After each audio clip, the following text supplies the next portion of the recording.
믿음에 대해서 우리가 함께 공부하고 있습니다.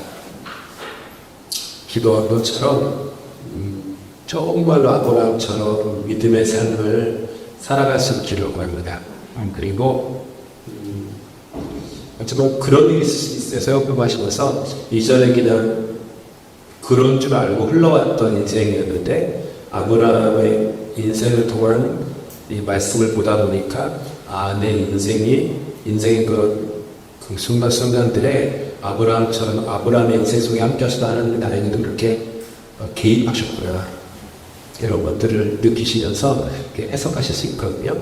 그래서 그런 점도 있으면 너무 좋겠습니다. 기독교가 타 종교와 다른 점이 있습니다. 뭔지 아시나요?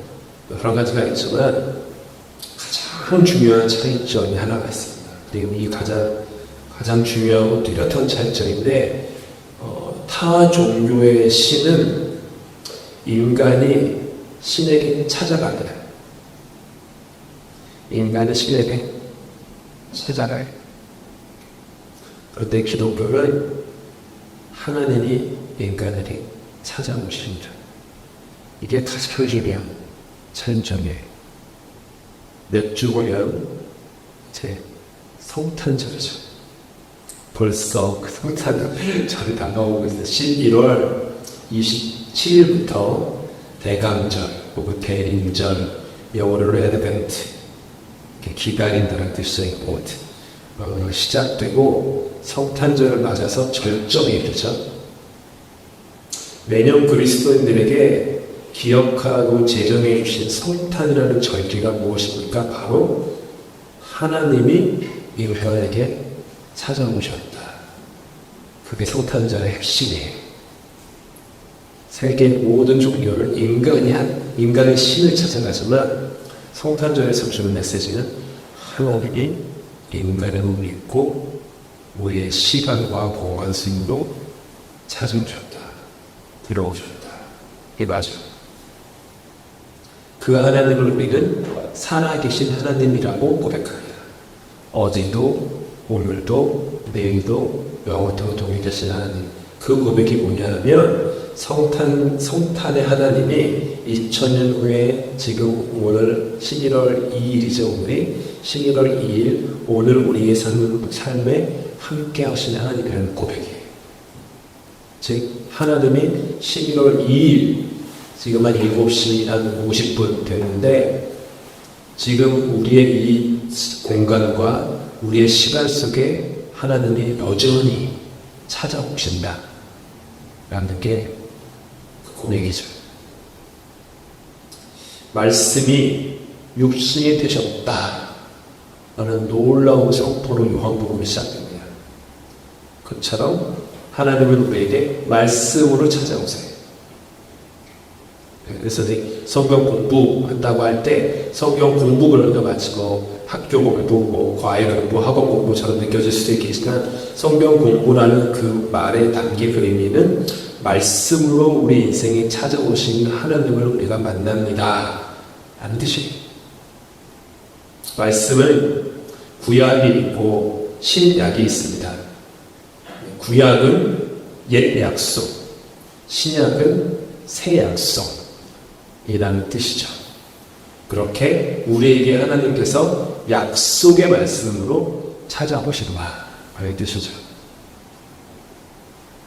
지난주 묵상해드리는 거예요. 지금 제가. 그런데 연약한 우리는 이렇게 우리 인생에 찾아오시는 주님이 계심에도 불구하고 매우 자주 넘어집니다. 매우 자주 실패합니다. 믿음의 조상 아브라함도 다를 바가 없었다라는 사실에 저는 제 나름대로 위로를 받습니다. 아브라함도 저래 있는데 하물며 나는 두말 나이 없지. 그러니까 아브라함을 보면서 위로가 돼요. 아브라함은 큰 비군으로 살 길을 찾아 약속의 땅 가나안을 등지고 떠나 약속의 경계를 넘어서 애굽이라는 그 세상 방법으로 내려갔어요. 불안과 근심이 자신의 인생을 덮치니까 내가 가진 수단과 방법과 내가 가진 머리를 이용해서 그것을 해결하려고 했던 것이죠. 그래서 가나안이라는 약속의 땅에 있어야 한다라는 하나님의 약속에도 불구하고 그 경계를 자기 제발 스스로 등지고 떠나서 애굽이라고 하는 약속의 땅과는 거리가 있는 먼 그곳으로 들어가는 거예요. 자신의 방법으로 내려가니까 걱정과 불안이 오는 거죠. 걱정과 불안에 내 마음을 다 내어주게 되니까 그 결과는 스스로 구원할 수도 없으면서도 스스로 구원하고자 하는 그런 거짓의 수렁에 빠지게 된 거죠. 그래서 그 거짓말을 해요. 아마 거짓말. 그러니까 인생이라는 것은 진실과 진리 위에 세워져야만 하는데 믿음의 사람은 두말을 하는 거죠. 근데 아브라함은 걱정과 불안이 엄습해서 그것을 해결하기 위해서 자신의 방법으로 수단과 방법으로 그 일을 해결하려고 하다 보니까 당연한 결과로서 거짓이라는 것이 그의 삶의 틈탑이 된 거죠. 그래서 거짓말을 하죠. 그렇게 거짓말을 하면서 아브라함과 가장 가까운 사람, 자기 아내의 관계도 망가지죠. 왜냐하면 관계라는 것은 언제나 믿음의 기반으로 둬야 되기 때문에 모든 관계의 그 초석은 파운데이션은 믿음이거든요. 믿음. 근데 믿음이 아닌 거짓으로 흘러가 버리니까 관계 역시 망가져 버리는 거죠. 마치 모래 위에 지은 집처럼 관계가 흐트러버리죠. 아브라함은 그렇게 스스로 구원할 수 없는 지경에 빠지고 말아요. 근데 아까 서두에 말씀드린 것처럼 그런 그에게 하나님이 찾아오셔서 그를 구원하셨습니다. 하나님이 찾아오셨어요. 성경을 자세히 보시면 아브라함이 곤경 속에 하나님을 울부짖은 게 아니라 그냥 하나님이 찾아오셨어요. 덕분에 아브라함은 다시 가족을 데리고 애굽에서 헤브론으로 올라가죠. 헤브론의 뜻은 그 어원상 친밀한 관계 이런 뜻이 있다고 했죠. 그래서 하나님과의 관계로 올라갈 거예요. 예배의 자리로 다시 말씀의 자리로 예배의 자리로 올라가게 되고 그렇게 올라가게 되니까 사라와의 관계가 회복이 되었습니다. 그런데 아브라함은 여전히 연약한 인간이어서 똑같은 실수를 반복합니다. 24년이 지난 후에 그랄이라고 하는 땅에서 똑같이 거짓말을 하죠. 그랄의 뜻이 뭐냐고 말씀드리려면 그랄의 뜻은 잠시 머무는 땅이라고 했어요. 그랄의 뜻은 잠시 머무는 땅. 잠시 머무는 땅. 그러니까 아브라함은 약속이라고 하는 가나안 안에 있긴 했지만 가나안 안에 있는 그 중심에 있지 않고 그 변두리, 언저리에 살짝 자신의 그 믿음의 인생을 걸치고 있었던 거예요. 그랄. 그러니까 애굽으로 내려갈 때는 삶이 너무 어려워서 수렁에 빠졌고 거짓이라는 수렁에 빠졌고 그날에 머물 때에는 삶이 꽤 편안해가지고 수렁에 또 빠져요. 두 가지 경우가 다 있어요. 삶이 힘들어서 수렁에 빠지기도 하고 삶이 너무 편해서 수렁에 빠지기도 하는 것입니다. 하나님을 잊어버립니다. 우리 역시 삶의 고난 가운데 하나님을 잊어버린 채 스스로의 방법을 찾을 때도 있지만 삶이 편안할 때 영적으로 나태해지고 교만해지는 경우도 아주 많습니다.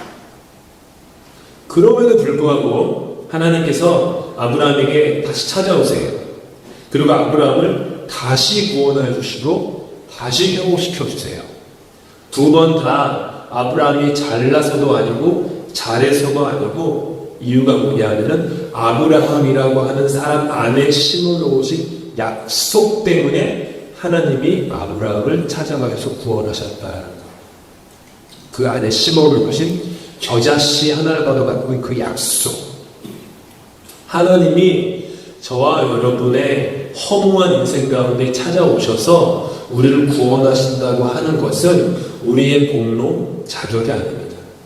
우리 안에, 우리의 존재 안에 심어 놓으신 그 작은 겨자 씨 하나가 같은 그 약속, 그 약속의 말씀, 그 말씀을 하나님께서 당신 스스로 지키시기 위해서 실수와 실패와 거짓과 죄의 수렁에 빠져있는 우리에게 계속해서 찾아오셔서 또 구원하시고 또 구원하신다 라는 것이죠. 그래서 그렇게 하나님께서는 아브라함의 이름이 아니라 여호와의 이름을 위해서 아브라함의 인생을 완성시키셨어요. 좋아하시는 10편 23편을 보면은 여호와의 이름을 위해서 나를 의의 길로 인도하십니다. 당신의 이름을 위해서 나를 인도하십니다. 이렇게 고백하잖아요. 그 문구가 어색하다라는 생각해 본 적 없으셨어요? 한번?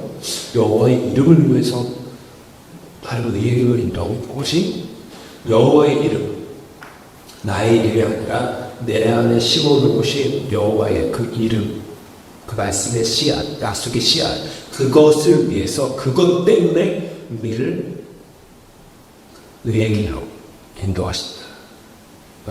다윗은 그걸 알았던 거예요. 다윗은 얼마나 잘못과 실수가 많았던 사람이니까 그걸 알았던 거예요. 다윗이라는 이름을 위해서가 아니라 내 안에 있는 여호와의 이름을 위해서 나를 지키시고 보호하시고 인도하시는다. 군대가 나를 대적하여 칠지라도 내 안에 담긴 여호와의 이름 때문에 여호와께서 내 편에서 나를 지키시고 이기게 하시는구나. 이 고백을 다윗은 했던 거죠.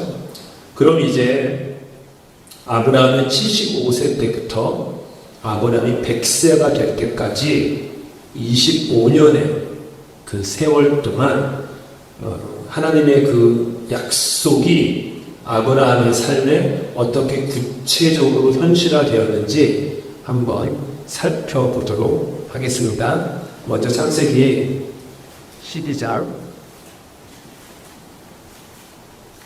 창세기 12장 1절부터 4절까지 함께 읽도록 하겠습니다. 스크린에 나와 있습니다.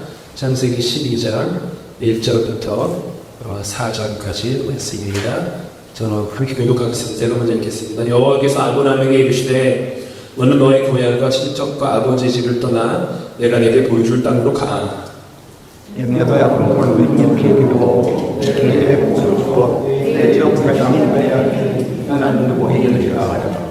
너를 축복하는 자에게는 내가 복을 내리고 너를 저주하는 자에게는 내가 저주하리니 땅의 모든 족속이 너로 말미암아 복을 얻을 것이라 하신지라.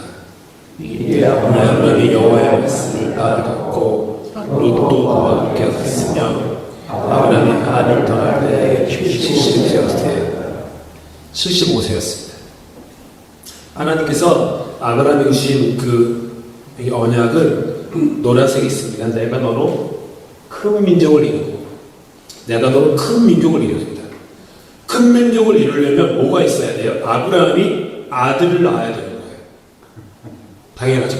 아브라함이 아들을 낳아야지 큰 민족을 이루는 거예요. 그러니까 아브라함이 하나님으로부터 약속을 받았을 때 하나님이 나에게 아들을 주시는구나 라고 즉각 인지했어요. 그 말씀. 이때 아브라함의 나이가 75세, 아내 사라의 나이가 65세. 근데 이들에게는 자녀가 없었어요. 계속 안 생겼어요. 가만히 보면 이 말씀을 자세히 보시면 이 아브라함의 몸에서 태어날 자식이다 이 말씀을 안 하세요. 그냥 내가 너로 큰 민족을 이루겠다 라고 얘기하셨어요. 그래서 아브라함이 어떤 그 자기의 결론에 이르렀냐면 롯, 조카 롯이 약속의 성취라고 믿었던 거예요.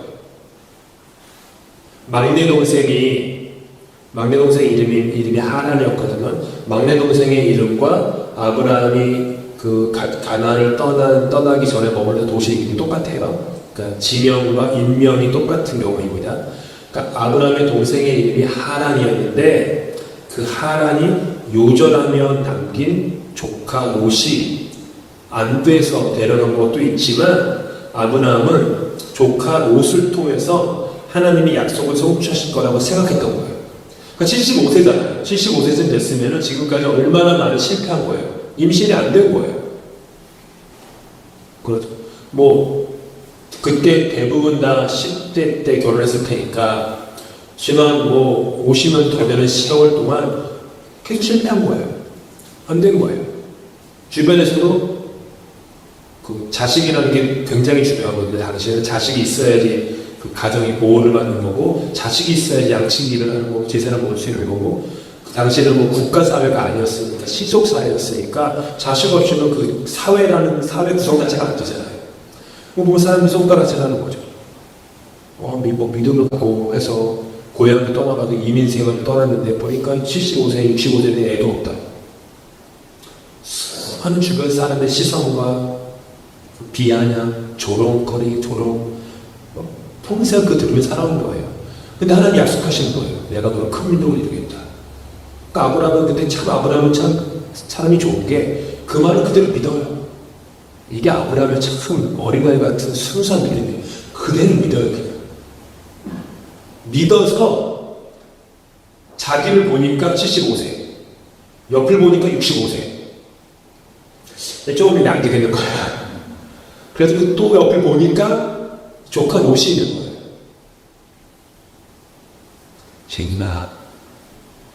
정말 참 기가 막히다. 이렇게 절묘한 방법이 있으신 하나님. 세다. 그래서 조카 롯을 굳이 데리고 그 먼 길 떠납니다. 13장 13절부터 16절을 제가 14절을 읽고 16절 함께 읽겠습니다. 먼저 읽겠습니다. 롯이 아브람을 떠난 후에 여호와께서 아브람에게 이르시되 너는 눈을 들어 너 있는 곳에서 북쪽과 남쪽 그리고 동쪽과 서쪽을 바라보라. 보이는 땅을 내가 너와 네 자손에게 주리니 영원히 이르리라. 함께 읽겠습니다. 내가 네 자손이 땅의 티끌 같게 하리니 사람이 땅의 티끌을 능히 셀 수 있을지인데 네 자손이 세지 않으라. 아브라함이 바라보는 동서남북의 땅을 아브라함과 아브라함의 자손에게 주겠다고 또 약속하시는 거예요. 그의 자손은 심지어 땅에 티끌같이 많게 하겠다까지 약속하셨어요. 놀라운 진짜 12장 아까 읽었던 12장의 약속보다는 조금 더 구체화된 약속이에요. 조금 더 구체화됐는데 여전히 여기서도 하나님께서는 아브라함과 사라 즉 두 사람 사이에서 낳게 될 자식을 통해 그렇게 하겠다라는 말씀을 안 하세요. 아브라함은 어쨌든 하나님의 약속을 믿죠. 깊이 생각이 잠긴 거예요. 하나님이 주신 약속이 어떻게 이루어질지. 자기 자신과 사라를 자주 돌아보죠. 아까 말씀드렸다시피 75세, 하나님 65세. 근데 아브라함은 하나님의 약속을 믿었기 때문에 어떤 식으로든 그 약속이 이루어지지 않겠냐라고 생각했던 거예요. 그래서 방금 말씀드린 대로 조카 롯을 데리고 갔죠. 하란을 떠나서 가나안으로 갈 때 데려갔죠. 그리고 롯이 위기에 처할 때마다 목숨을 걸고 구해줘요. 자신의 친족인 롯이 상속자가 되는 게 아무 가능성이 있는데 근데 문제는요, 롯의 마음이 아브라함의 마음과 같지 않았다라는 데 문제가 있었어요. 롯은 별로 거기에 관심이 없었어요. 롯은 다음 주에 조금 더 롯이라는 사람한테 살펴볼 테지만 롯은 사람이 좀 얕아요. 사람의 깊이가 좀 얕아요. 자신의 루이 여기에만 밝은 사람이어가지고 자기에게 베네핏이 오면은 어떤 것을 하고 베네핏이 오지 않으면 안 하는 사람이거든요. 그러니까 롯은 약속이 뭐가 되고 별로 관심이 없었어요. 그래서 아까 14절에 보시는 것처럼 롯이 아브라함을 떠난 후에, 즉 삼촌 아브라함과 척을 지고 자신의 유익을 위해서 눈에 보암직도 하고 먹음직도 한 당시에 매우 번성했던 소돔 땅으로 롯을 가버리죠. 삼촌을 버려요. 그러니까 어떻게 되는 거죠? 이제는 롯을 통해서는 하나님의 약속을 성취할 수 없게 되는 거예요. 롯 탈락 된 거죠. 15장 1절부터 5절까지 말씀을 들어보겠습니다. 1절 제가 읽겠습니다. 이후에 여호와의 말씀이 환상 중에 아브라함에게 임하여 이르시되 아브라함아 두려워하지 말라. 나는 네 방패여 너의 지극히 큰 상급이니라. 아브라함이 이르되 주 여호와여 무엇을 내게 주시고야 하나이까. 나는 자식이 없사오니 나의 상속자는 이 팀에서 사람 엘리에셀이니라. 아브라함이 또 이르되 주께서 내게 씨를 주지 않으셨으니 내 집에서 길린 자가 내 상속자가 될 것이니이다. 여호와의 말씀이 그에게 임하여 이르시되 그 사람은 내 상속자가 아니라 네 몸에서 날 자가 내 상속자가 되리라 하시고, 그렇게 읽겠습니다.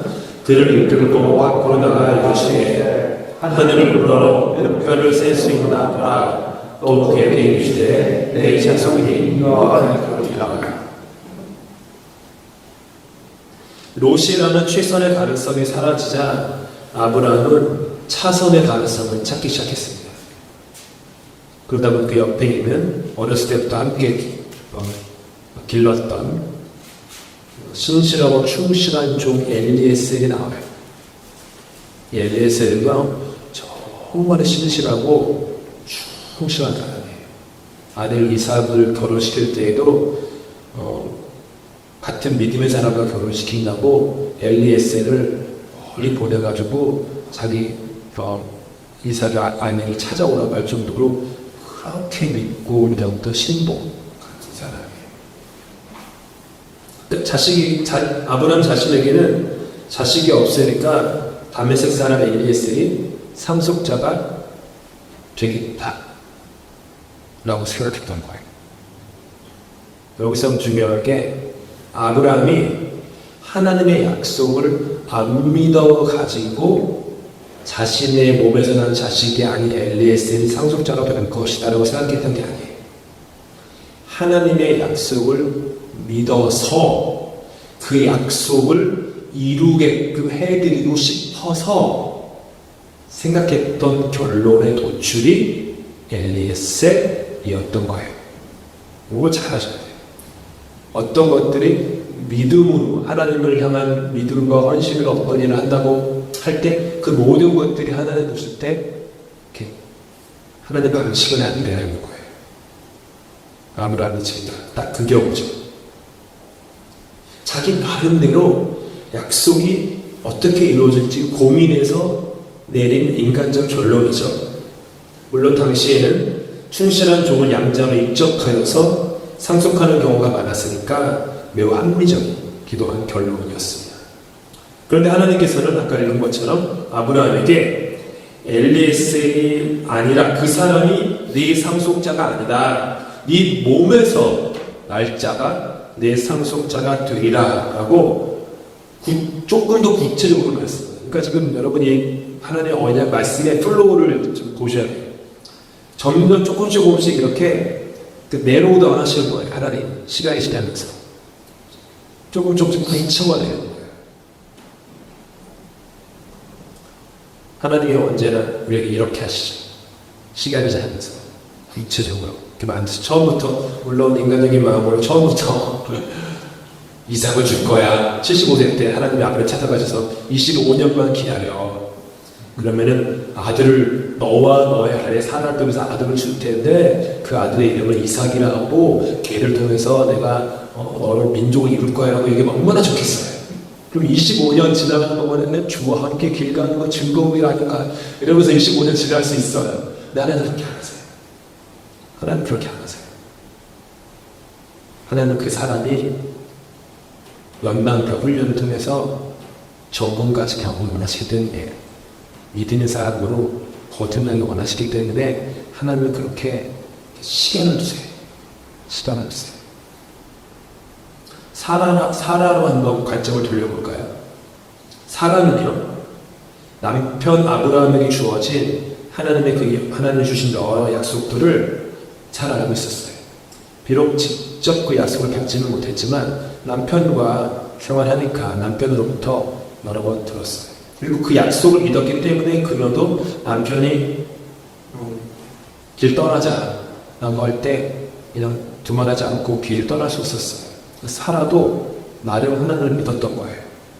그 조 갈대아 우르를 떠나고 하란을 떠나서 이방 땅 가나안으로 가자고 한 남편 말에 큰 반대를 하지 않고 나름대로 자신의 본토친척 자기 나름의 아버지 집을 떠난 것은 그녀 역시 남편에게 주어진 약속을 믿었기 때문이에요. 아브라함은 그녀에게 종종 그들의 충실한 종 엘리에셀을 상속자로 삼는 게 어떠냐라는 말을 했겠죠. 너무나도 믿음직하고 충직한 엘리에셀이었거든요. 그러니까 그녀도 역시 엘리에셀 정도면 약속의 성취인 상속자가 될 수 있겠다라고 생각했어요.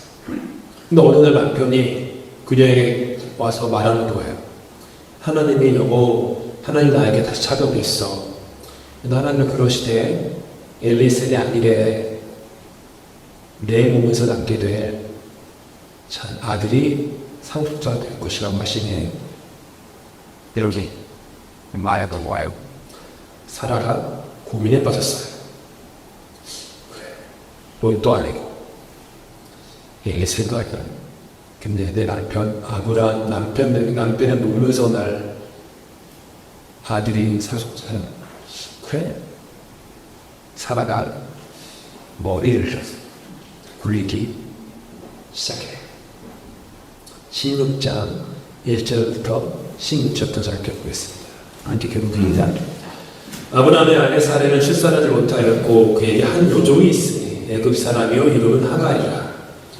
사레가 아브라함에게 이르되 여호와께서 내 출산을 허락하지 아니하셨으니 원하건대 내 여종에게 들어가라. 내가 혹으로 말미암아 자녀를 얻을까 하노라 하매 아브라함이 사레의 말을 들으니라. 아브라함의 아내 사레가 그 여종 애굽 사람 하갈을 데려다가 그 남편 아브라함에게 첩으로 줄 때는 아브라함이 가나안 땅에 거주한 지 10년이었더라. 아브라함이 하갈과 동침하였더니 하갈이 임신하되 그가 자기의 임신함을 알고 그의 여종이를 멸시한 자. 사레가 아브라함에게 이르되 내가 받는 모욕은 당신이 받아야 옳도다. 내가 나의 여종을 당신의 품에 두었거늘 그가 자신의 임신함을 알고 나를 멸시하고 당신과 나 사이 여호와께서 판단하시기를 원하노라. 아브라함이 사라에게 이르되 당신의 여종은 당신의 수중에 있으니 당신의 눈에 좋을 대로 그에게 행하라. 사레가 하갈을 확대하였더니 하갈이 사레 앞에서 도망하였다. 여호와의 사자가 광야의 샘물 곁 곧 술길 샘 곁에서 그를 만나 이르되 사레의 여종 하갈아 내가 어디서 왔으면 어디로 가느냐. 그가 이르되 나는 내 여주인 사라를 피하여 도망하려나. 여호와의 사자가 그에게 이르되 네 여주인에게로 돌아가서 그 수하에 복종하라. 여호와의 사자가 또 그에게 이르되 내가 내 씨를 그에게 건설하여 그 수단을 셀 수 없게 하리라. 여호와의 사자가 또 그에게 이르되 내가 임신하였은즉 아들을 낳으니 그 이름을 이스마엘로 하라. 이는 여호와께서 내 고통을 들으셨음이니라. 그가 사람 중에 앞들과 같이 여기니 그의 손이 모든 사람을 치겠고 모든 사람의 약손이 그를 칠지어 그가 모든 현재와 대하에서 사람보다 하더라. 하갈이 자기에게 이르신 여호와의 이름을 나를 살피시는 하나님이라 하였으니 이는 내가 어떻게 여기서 나를 살피신 하나님을 배우고 하리라. 이러므로 그 성을 두엘라 에르고라 불렀으며 그것은 가레스와 베레스 사이에 있더라. 하갈이 아브라함의 아들을 낳으며 아브라함이 하갈이 낳은 그 아들을 이름하여 이스마엘이라 하였더라. 하갈이 아브라함이 이스마엘을 낳았을 때에 아브라함을 혹시 없게 했더라.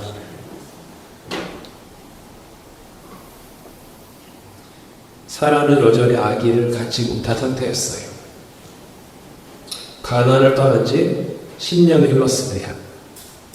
아브라함은 85세, 자신은 75세가 된 거예요. 주변의 시선도 따르고 나이 들어가는 육체를 볼 때 부담은 커져만 갔습니다. 이때 그녀가 주위를 둘러보니까 자신의 여종 하갈이 눈에 들어온 거예요. 뭐가 똑같죠? 남편들 러시 보이고 NDSA 보이고 사라는 나름대로 이렇게 둘러보니까 이제 하갈이 눈에 들어온 거예요.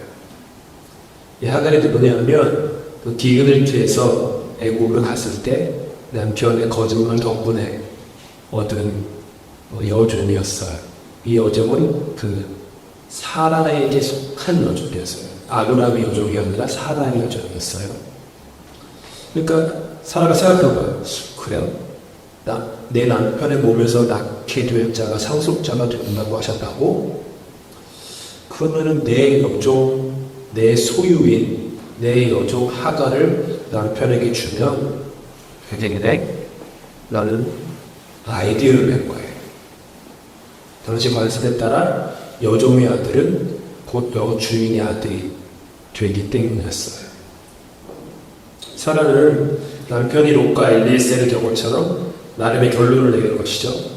아까 읽었던 2장에 보니까 여호와께서 나에게 출산을 허락하지 않으셨다라고 과거형으로 말한 것처럼 사라가 그렇게 얘기한 것처럼 그녀는 자기 나름대로 결론을 내린 거예요. 인간이 결론을 내리면 남는 건 인간의 방법밖에 없습니다. 그래서 여종 하갈을 남편에게 주는 인간적인 방법을 취해요. 다시 한번 말씀드리지만 사라 역시도 하나님의 약속을 믿지 못해서가 아니었어요. 하나님의 약속을 믿긴 믿었는데 자기의 방식과 자기의 시간표에 따라서 믿었기 때문에 그랬던 거예요. 남편과 차이가 있다면 아브라함은 하나님한테 엘리에셀이라고 생각합니다 라고 물어보았고 사라는 하나님께 묻지 않고 결론을 내놓았을 뿐이죠. 물론 아브라함은 사라의 이 아이디어를 제안을 거절할 수 있었습니다. 그런데 아브라함은 거절하지 않아요. 그냥 아내의 그 제안을 그대로 받아들여요. 하나님이 자기의 몸에서 낳은 아들이어야 한다라고 말씀하셨고 아내 사라는 나이가 많이 들고 스스로도 아기를 갖지 못한다라고 얘기했기 때문이었죠. 이 두 사람은요, 아브라함, 사라 이 두 사람은 둘 다 하나님의 약속을 믿었고 그 약속을 이루어가는 과정을 거치기도 했지만 자기 방식으로 믿었다라는 것이죠. 한국 속담에 뭐로 가도 서울만 가면 된다 라는 말이 있죠. 어떤 방식을 취하건 원하는 결과만 얻어내면 된다 라고 하는 인간적 방법을 취했던 거예요. 그러니까 뭐로 가도 서울만 가면 되지, 뭐로 가도 상습점만 가면 되지, 이랬던 거죠. 그리고 아브라함의 나이 86세, 즉 그들이 가나안으로 이주한 지 11년째 되는 해에 여종 하갈에게서 이스마엘을 얻습니다. 그리고 이 이스마엘을 자신들의 하나님이 자신에게 주신 약속의 성취로 알고 길러요. 다 이루었다 생각하면서 이렇게 13년의 세월이 또 흐릅니다. 18장 9절부터 15절 말씀 함께 읽겠습니다.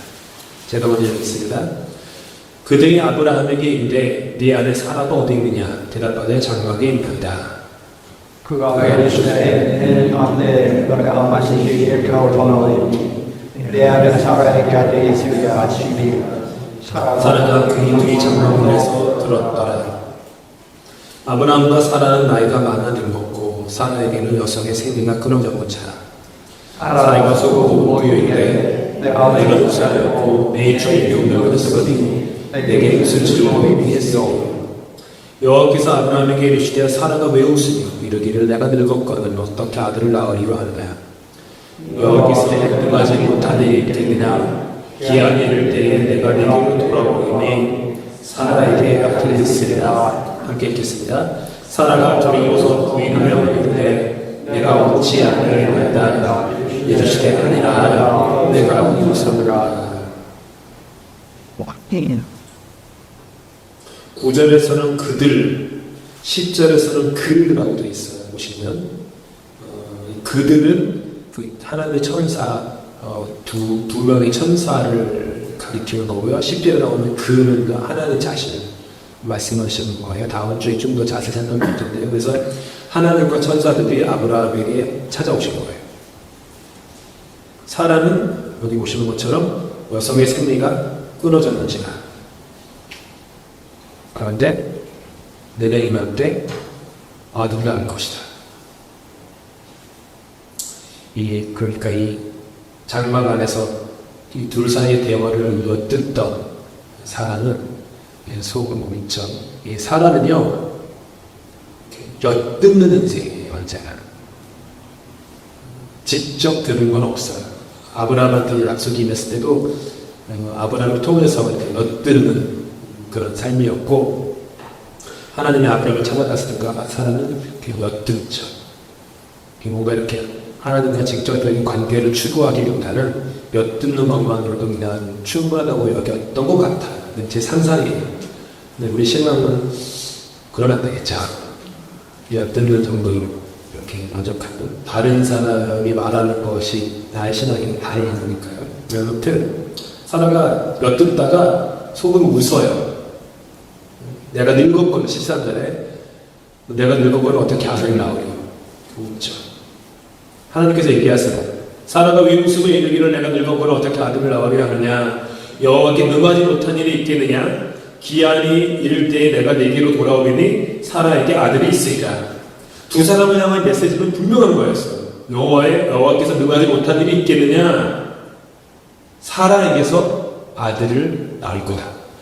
이제 완성 퍼즐 조각이 된 거예요. 아브라함, 너와 사라 두 사람 사이에 낳을 아들이 상속자가 될 것이고 그 아들을 통하여서 민족을 이룰 것이다. 이 얘기를 하시는 거죠. 그래서 하나님이 두 사람에게 25년이라는 시간을 주셨던 거죠. 25년 전에 이루어졌으면요, 두 사람은 자신들의 방법과 자신들의 힘으로 이루어진 것이라고 생각하여서 자신들에게 영광을 돌릴 거예요. 능하지 못하시며 없는 하나님은 결코 믿지 못하게 되겠죠. 자신의 능함으로 일을 해결했기 때문에 딱 신앙의 수준이 거기까지 있는 거죠. 내 능함으로 모든 일을 해결하는. 근데 25년의 세월이 지나면서 아브라함은 자신의 생각과 방식으로, 사라는 사라의 생각과 방식으로 결론을 내리고 실행에 옮겼는데 계속 시행착오를 거쳤어요.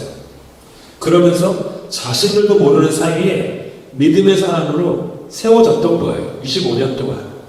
25년도 끝은 아니지만 어쨌든 그 25년이라는 그 시간 동안에 그 믿음의 사람을 세워준 거예요. 어떤 믿음의 사람이죠? 능하지 못하시는 어느 하나님을 믿는 신앙. 그것으로 된 거예요. 한번 보세요. 처음엔 롯이었고 롯과 롯이 달라요. 롯은 이제 여인, 그 나오미, 그 롯은 이제 아브라함 조카 롯. 그 다음에 엘리에셀, 그 다음에 이스마엘, 그리고 여러분이 잘 아시는 마지막 이삭. 이게 지난 25년 동안 아브라함과 사라가 겪었던 시행착오였고, 그리고 인간의 관점에서 볼 때 시행착오였고, 하나님의 관점에서 볼 때 언약의 완성이었어요. 약속의 완성이었어요. 이 네 사람은 넷다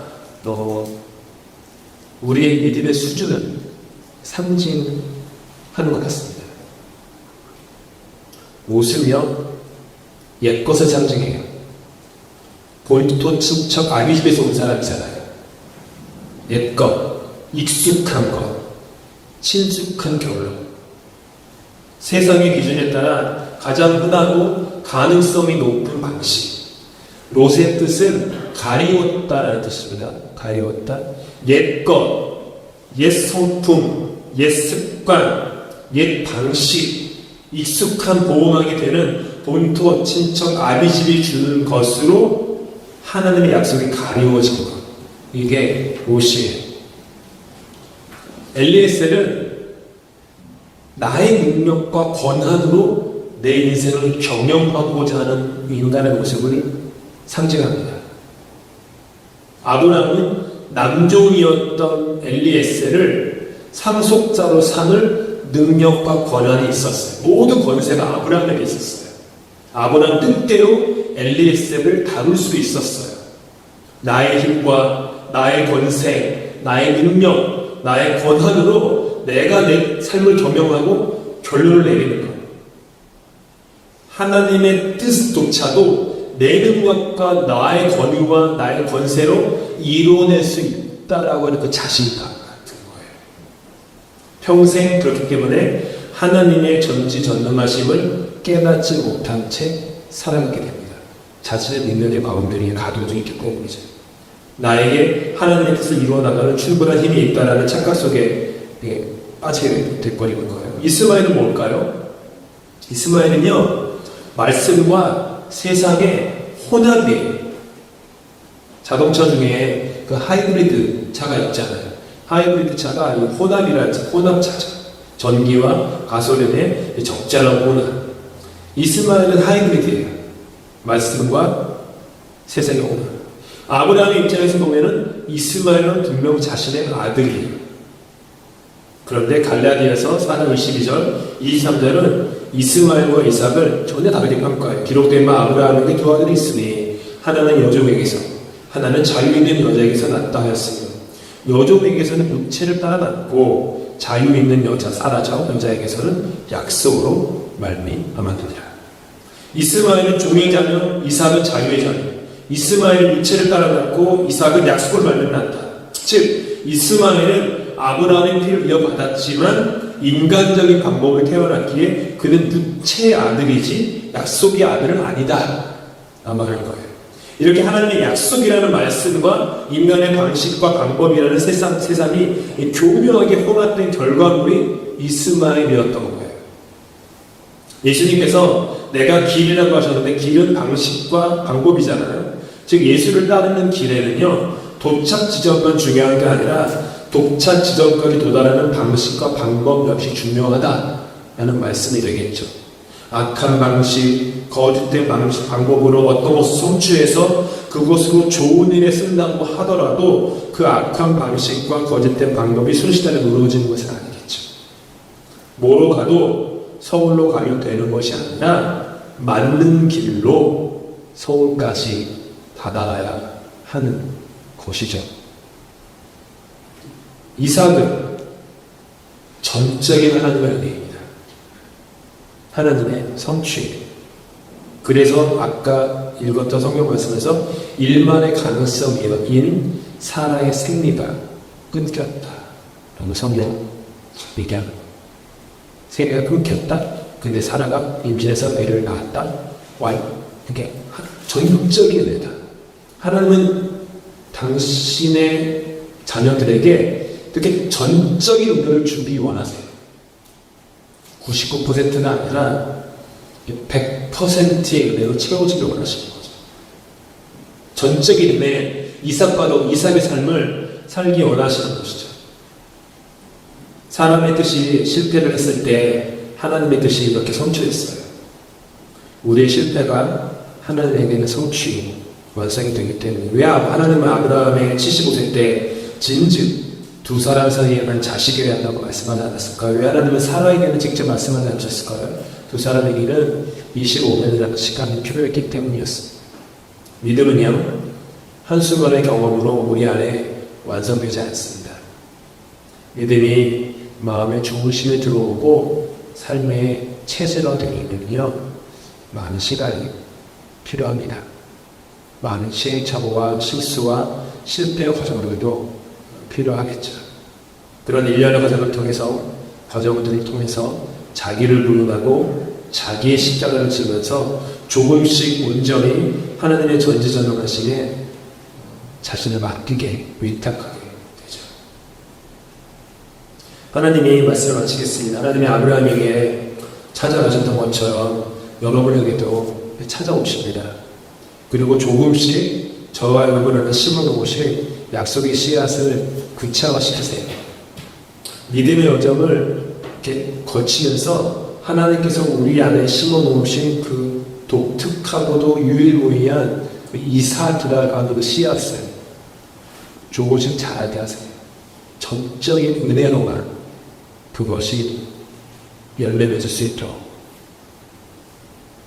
그와 같은 이렇게 하나님의 전적인 은혜를 사모하는 그런 저와 여러분 다 되실 수 있기를 예수님의 이름으로 축복합니다.